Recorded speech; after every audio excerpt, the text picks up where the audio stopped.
కొన్ని రోజులుగా తెలుగు రాష్ట్రాల్లో కురిసిన భారీ వర్షాల గురించి గతంలో ఎంతటి వర్షపాతం నమోదైందో మనందరం చూసాం.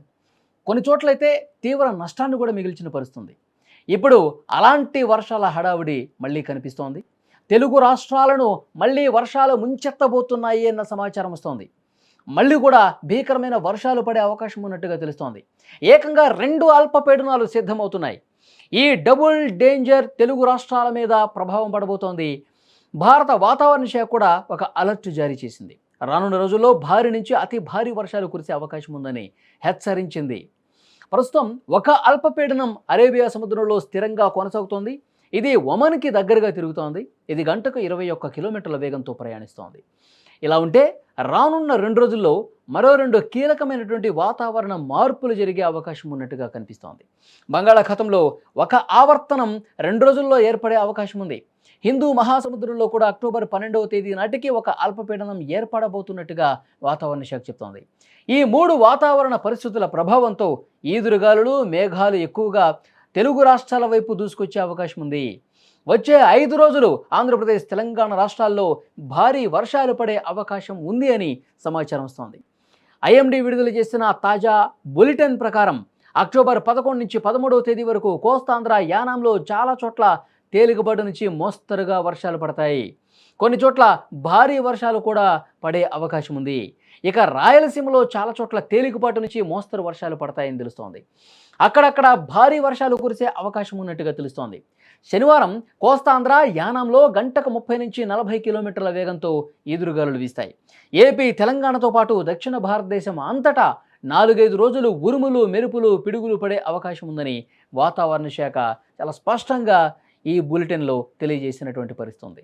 ఇక తెలంగాణ విషయానికి వస్తే తెలంగాణ రాష్ట్రంలో మేఘాలు, ఎండతో కూడినటువంటి వర్షం పడే అవకాశం ఉంది. అంటే పొడిగా ఉన్నట్టు కనిపించినా కానీ వర్షం పడే ఛాన్సెస్ కూడా చాలా ఎక్కువగా ఉన్నట్టుగా తెలుస్తోంది. గాలి వేగం గంటకు 11 కిలోమీటర్లుగా ఉండబోతోంది. రేపటి నుంచి తెలంగాణలో వర్షాలు మొదలవుతాయన్నట్టుగా సమాచారం వస్తోంది. ముఖ్యంగా భద్రాద్రి కొత్తగూడెం కావచ్చు, ఖమ్మం, మహబూబాద్, సూర్యాపేట జిల్లాల్లో ఉరుములు, మెరుపులతో కూడినటువంటి మోస్తరు వర్షాలు కురుస్తాయి. ఈ ప్రాంతాలలో గంటకు 40 కిలోమీటర్ల వేగంతో కూడా ఈదురుగాలులు వీచే అవకాశం ఉంది. అయితే ఈరోజు హైదరాబాద్ సిటీలో వర్షం పడే అవకాశం పెద్దగా లేకపోయినప్పటికీ కూడా, ఎండ ఉన్నప్పటికీ కూడా మేఘాలతో కూడినటువంటి వాతావరణం ఉంటుంది. ఒక్కసారిగా సాయంత్రం సమయంలో వాతావరణంలో మార్పు వచ్చి భారీ వర్షాలు నమోదయ్యే అవకాశం లేకపోయినప్పటికీ కూడా ఆ వాతావరణ మార్పుల కారణంగా కొంత వాతావరణం చల్లబడే అవకాశం ఉంది. సాయంత్రం నుంచి ఆ మార్పును గమనించవచ్చని కూడా వాతావరణ శాఖ చెప్తోంది. ఒకవేళ వర్షం పడినా అది చిన్నపాటి వర్షమే అవుతుంది, జల్లులతో సరిపెడుతుందని కూడా సమాచారం ఉంది. ఇక ఏపీ, తెలంగాణలో మొత్తంగా ఒక 5 రోజుల పాటు వర్షాల ప్రభావం కొనసాగే అవకాశం ఉంది. కోస్తాంధ్ర, రాయలసీమ ప్రాంతాలు, తెలంగాణలో తూర్పు, దక్షిణ జిల్లాల ప్రజలు కొంత జాగ్రత్తలు తీసుకోవాల్సిన అవసరం ఉందని కూడా చెప్తున్నారు. హైదరాబాదు చుట్టుపక్కల ప్రాంతాల్లో కొంత వాతావరణం పొడిగా ఉన్నప్పటికీ కూడా మిగతా జిల్లాల్లో వర్షాలు పడే అవకాశం ఉంది అని సమాచారం వస్తుంది. కాబట్టి అక్టోబరు 11 నుంచి 15 వరకు ఈ రోజుల్లో వాతావరణంలో ఒక మార్పులు కనిపించబోతున్నాయి. కోస్తాంధ్రలో, రాయలసీమలో వర్షాలు పడే అవకాశం ఉంది. ముఖ్యంగా అక్కడ ఒమన్లో ఉన్నటువంటి కేంద్రీకృతమైనటువంటి అల్పపీడనం ఇటువైపు దూసుకొస్తున్న నేపథ్యంలో ఈ ప్రభావం 1-2 రోజుల్లో మార్పు కనిపించబోతోంది. 2 తెలుగు రాష్ట్రాల్లో వర్షాలు పడే అవకాశం ఉంది.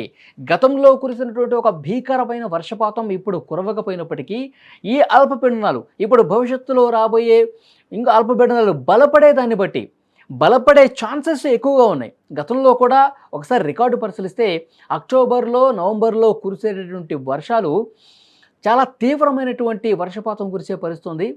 తుఫాన్లు వచ్చే అవకాశం ఉన్నటువంటి పరిస్థితుంది. కాబట్టి అలాంటి పరిస్థితులు ఇప్పుడు వస్తున్నాయి అని చెప్పి ఇప్పటికిప్పుడు చెప్పలేము. కానీ బలపడితే మాత్రం ఇప్పుడు దూసుకొస్తున్నటువంటి అల్పపీడనాలు మరింతగా బలపడి వాయుగుండం తుఫానుగా మారి తెలుగు రాష్ట్రాల మీద ఇబ్బందికర పరిస్థితులు సృష్టిస్తే చెప్పలేం. కానీ ఇప్పటి వరకైతే ఒక మోస్తరుగానే వర్షాలు పడతాయి. భీకరమైనటువంటి వర్షపాతం గత 2 నెలల పరిస్థితి ఒక్కసారి చూసుకుంటే మనం ఇక్కడ తెలంగాణలో ముఖ్యంగా కామారెడ్డి ప్రాంతాల్లో, సిద్దిపేట, సిరిసిల్ల ఇలాంటి జిల్లాల్లో క్లౌడ్ బర్స్ట్‌ల కారణంగా ఎలాంటి ఉధృతమైనటువంటి పరిస్థితి ఉందో మనం చూసాం. అటు ఆంధ్రప్రదేశ్‌లో కూడా శ్రీకాకుళం, విజయనగరం, విశాఖపట్నం, గోదావరి జిల్లాలు, కృష్ణా, గుంటూరు, ప్రకాశం, నెల్లూరు ఈ జిల్లాల్లో ఎలాంటి సిట్యుయేషన్ ఉందో గతంలో మనం చూసాం. వాగులు, వంకలు విపరీతంగా పొంగి ప్రవహించి ప్రాజెక్టులు పూర్తిగా ఎగువ నుంచి వస్తున్నటువంటి వర్షపాతాన్ని కూడా ప్రాజెక్టులు ప్రమాదకర స్థాయిలో ప్రవహించిన పరిస్థితి ఉంది. గోదావరి ఉగ్ర రూపాన్ని మనం చూసాం. ఇక నార్త్‌లో కూడా చాలా భీకరమైనటువంటి వర్షపాతం ఈ సంవత్సరం కురిసింది. ఈ సంవత్సరం కురిసినటువంటి వర్షపాతం గత దశాబ్దాల కాలంగా 4, 5 దశాబ్దాల కాలంగా ఎప్పుడూ కూడనటువంటి కురవనటువంటి వర్షపాతం కురిసింది. సో ఇప్పుడు మళ్ళీ కొత్తగా అల్పపీడనాలు రాబోతున్నటువంటి నేపథ్యంలో ప్రజలు జాగ్రత్తలు తీసుకోవాలి, అప్రమత్తంగా ఉండాలి. ఇప్పటికిప్పుడైతే కుండపోతగా క్లౌడ్ బర్స్ట్‌గా కురిసే వర్షపాతాలు లేవు అని కూడా సమాచారం వస్తూ ఉంది.